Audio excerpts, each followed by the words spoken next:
Hello friends. Period postpone करने के लिए कई बार ऐसी सिचुएशन हमारे सामने आ जाती है, जैसे कि पूजा वगैरह में बैठना है या आपकी अपनी खुद की शादी है, उसमें आपको पीरियड आने का समय है आपकी शादी के समय, तो आपको पोस्टपोन करने की जरूरत पड़ जाती है। या कई बार ऐसा होता है कि आपको लॉन्ग कहीं ट्रेवल करना है, जिसकी वजह से आप चाहते हो कि आपका पीरियड कुछ दिन के लिए पोस्टपोन हो जाए। तो दोस्तों, मैं डॉक्टर शैला नाज आज आपको इस वीडियो में बताऊंगी कि पीरियड पोस्टपोन करने के लिए यानी कि आगे बढ़ाने के लिए आपको कौन सी दवाई लेनी चाहिए, किस तरह से लेनी चाहिए, उसका क्या डोज और क्या तरीका है, और साथ ही साथ कौन पेशेंट इन दवाइयों को नहीं ले सकते हैं और इसके क्या साइड इफेक्ट्स होते हैं। दोस्तों, मेरे इस चैनल डॉक्टर शैला रोग व उपचार को जरूर से सब्सक्राइब करें, मुझे आपकी सब्सक्राइब की बहुत ज्यादा जरूरत है, और मेरी इस वीडियो को जरूर से लाइक करें। दोस्तों, अगर आपको ये वीडियो पसंद आए तो इसको ज्यादा से ज्यादा लोगों के साथ शेयर करें, क्योंकि कई बार लेडीज पेशेंट गलती करती है कि ये दवाई वो अपनी मर्जी से केमिस्ट से लेकर के खा लेती हैं, लेकिन जिससे उनका मकसद भी सॉल्व नहीं होता और साथ ही साथ उनको साइड इफेक्ट का भी सामना करना पड़ता है। तो दोस्तों, आप खुद से दवाइयां लेकर के ना खाएं और डॉक्टर से जरूर से कंसल्ट करें और पता कर लें कि आपको कौन सी, अगर कोई ऐसी बीमारी है तो डॉक्टर आपको बता देंगे कि उस केस में आपको ये दवाई नहीं लेनी चाहिए। तो दोस्तों, सबसे पहली बात तो ये दवाई दो तरह की होती है। एक होती है टैबलेट नॉरएथिस्ट्रोन, जो सॉल्ट होता है इसमें, यानी कि प्राइमोलेट एन या मेंसोलेट एन के नाम से मिलती है। 3 स्ट्रेंथ में मिलती है, 5 mg, 10 mg और 15 mg।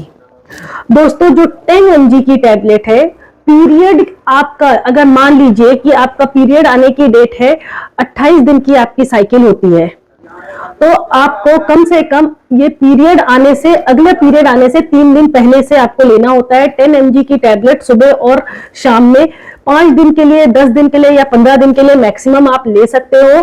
तो इसको कंटिन्यूएशन में लेते रहिए। जब आप चाहो कि आपका पीरियड अब आ जाए तो उस समय आप छोड़ दीजिए, उसके बाद आपका पीरियड आ जाएगा।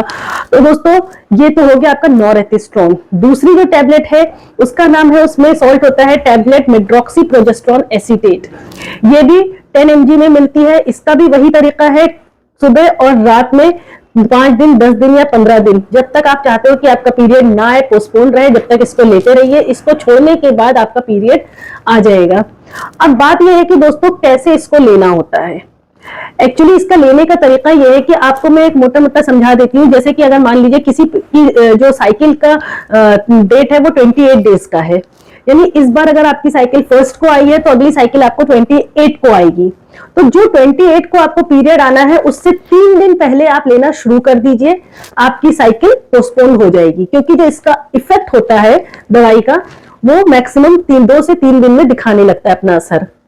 लेकिन अगर किसी की जो साइकिल है वो 30 दिन की, 32 या 35 दिन की है, तो उन लोगों को अपना जो अर्लीस्ट टाइम है, जैसे कि अगर आपका अर्लीस्ट टाइम 30 दिन है तो उससे 3 दिन पहले लेना होता है। मैक्सिमम अगर आपका 35 दिन है तो उसको मत काउंट करिए। जो सबसे पहला टाइम है, आपको लग रहा है कि इस बार आपकी साइकिल शायद 30 दिन में आ जाएगी, ना कि 35 दिन में, तो फिर आपको 30 दिन मानते हुए उससे 3 दिन पहले आप शुरू कर दीजिए। तो ये तो हो गया लेने का। पावर मैंने आपको बता दिया नॉरएथिस्ट्रोन का भी और मेड्रोक्सीप्रोजेस्टेरोन का भी। सॉल्ट नेम भी मैंने आपको बता दिया है, और साथ ही साथ आपको किस नाम से मिलेगी ये भी बता दिया है। टैबलेट प्राइमोलेट एन के नाम से मिलेगी। आपको 10 mg में सुबह और रात लेते रहना है, जब तक आप चाहते हो कि आपका पीरियड पोस्टपोन रहे। मैक्सिमम 15 दिन के लिए आप ले सकते हो पीरियड। अब आपकी बात आती है यहाँ पे कि दवाई छोड़ने के कितने दिन बाद आपको पीरियड आ जाएगा। दवाई जिस दिन आप छोड़ोगे, जैसे अगर मान लीजिए आपने आज अपने मेडिसिन छोड़ा, तो 4 से 5 दिन के बाद आपको पीरियड आ जाएगा। लेकिन अगर मान लीजिए आपका 4 से 5 दिन के बाद भी पीरियड नहीं आया, तो मैक्सिमम आप 1 हफ्ता वेट करने के बाद आप अपने डॉक्टर से कंसल्ट करिए। किन लोगों को नहीं लेना चाहिए दवाई, ये वो है प्रेगनेंसी। अगर आपको ऐसा डाउट है कि आप प्रेगनेंसी हो सकती है आपको, तो फिर आप प्रेग्नेंट हो अगर, तो फिर ये दवाई मत लीजिए, क्योंकि कहीं कहीं इसका साइड इफेक्ट है थोड़ा बहुत बेबी के ऊपर, तो ये दवाई आप बिल्कुल मत लीजिए। लेकिन अगर आपको पीरियड दवाई खत्म होने के बाद आपको पीरियड नहीं आया है, तो आप सबसे पहले डॉक्टर से मिलिए। क्या पता आपकी प्रेगनेंसी हो गई हो, क्योंकि ये दवाई कॉन्ट्रासेप्टिव नहीं है। इस दवाई से किसी भी तरह का आपको कॉन्ट्रासेप्शन नहीं है। अगर प्रेगनेंसी आपकी होनी थी तो हो गई होगी, तो इसको अबॉर्ट नहीं करेगा। ना तो ये कॉन्ट्रासेप्टिव है, ना ही ये अबॉर्टिव है, अबॉर्शन करता है।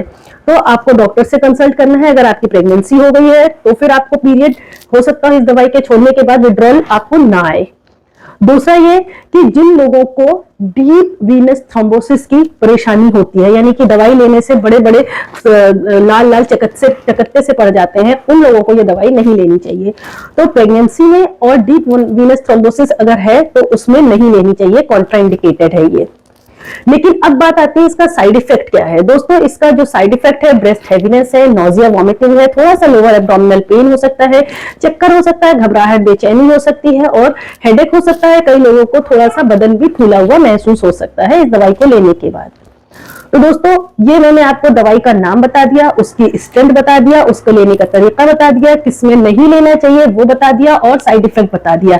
मैक्सिमम 10 से 15 दिन के लिए आप लीजिए, ज्यादा मत लीजिए और रेगुलर बेसिस पे मत लीजिए कि इस चीज की आप आदत बना ले कि जब भी आपको पीरियड पोस्टपोन करना है तो आप इस दवाई का सहारा ले, ऐसा मत करिए। फंक्शन ओवर होने के बाद आप इस दवाई को छोड़ दीजिए। तो दोस्तों उम्मीद करती हूँ इस वीडियो से आपको समझ में आ गया होगा कि दवाई कौन सी है पीरियड बढ़ाने के लिए और क्या तरीका है और कब तक आप मैक्सिमम ले सकते हो।